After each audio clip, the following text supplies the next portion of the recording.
If you enjoyed, today we talk about a man who sailed across the Atlantic through parallels and storms to be the first European to set foot on the North American continent.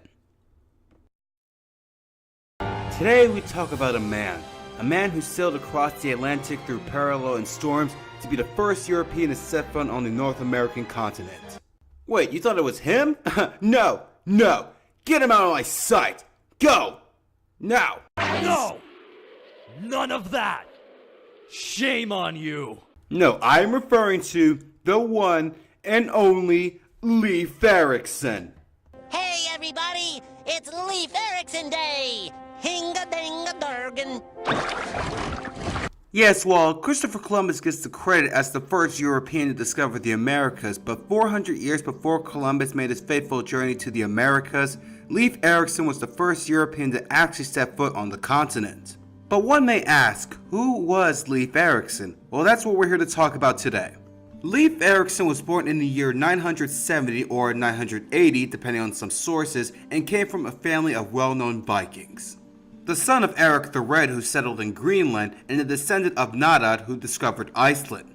At an early age, Leif was raised to be a Viking just like his forefathers. However, his father was banished from Iceland for manslaughter, and he had to go settle in Greenland.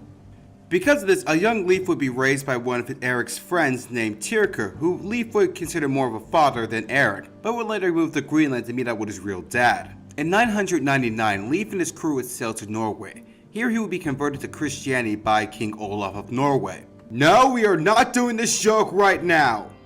Much better. Now, how Leif Erikson discovered America differs from source to source. One source claims that Leif and his crew were sailing off the coast of Greenland and were thrown off course when a storm came. He had to be washed ashore to the North American continent, which Leif Erikson would name it Vinland. Another source claims that Leif would hear a story about a man who claimed he saw the North American coast, and that man's name was... There's no way in hell I'm pronouncing that name. Intrigued by this story, Leif buys the ship from the guy and gathers a crew of 34 men and set out to find this mysterious land, in which he would find 3 different land pieces. The first being named Helluland, which is most likely modern-day Baffin Islands in Canada. The second would be called Markland. Oh, hi Mark. Which is now the Labrador province of Canada, and the third being would be defined as Vinland, which many experts claiming that it was in modern-day Newfoundland. Either way, in 1001, Leif Erikson will be the first European to set foot on the Americas, which is most likely now modern-day Canada. Vinland was filled with salmon and grapevines. This helped bring supplies to the wary crew. Erikson would have a few skirmishes with the native population, though it would mostly be in self-defense. Leif Erikson and his crew would later return to Greenland. Along the way back, he would rescue a lost Icelandic crew, which earned him the nickname Leif the Lucky. Leif Erikson would never return to the Americas and would spend the rest of his life converting many to Christianity. After his father Eric the Red died in 1003, Leif Erikson would take over as chief and would rule all the way to his death in 1020, in which one of his sons, Thorkel, would take over his position. So compared to Columbus, why isn't Leif Erikson well known among the general population?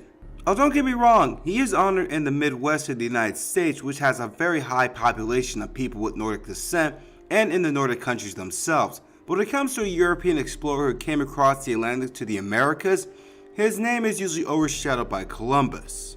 Well, I have 2 theories on why that is. The first one being that the Vikings were terrible at keeping written records. For most of early Nordic history, especially with the Vikings, barely if not anything was ever written of their adventures. In fact, Leif Erikson's achievements wouldn't be written down until the 1200s. And the second one being, Leif Erikson really didn't go to the Americas for trade or even colonization. It was more of a sense of adventure. Save for Columbus, who originally wanted to travel to Asia in order to trade with them. No, contrary to some belief, Columbus didn't travel to prove the world was round. In fact, it was established that the world was round since the ancient Greeks. It's just that no one knew what was on the other side. But with flat earthers making a comeback, I don't blame this myth for coming up. But I digress. By coming to the Americas, Columbus came across something that can be used. Resources that can help the Spanish Empire. Stuff such as sugar, gold, fruit, tobacco, and unfortunately even slave labor, which allowed even more Europeans such as the French and British to expand as well. Plus, Columbus made several trips back and forth from the Americas to Europe, while Erikson only made one trip.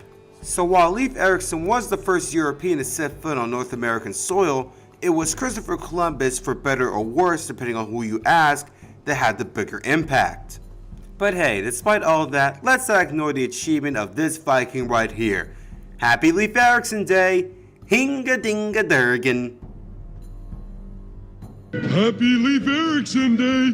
Jäger Hinga Dinga!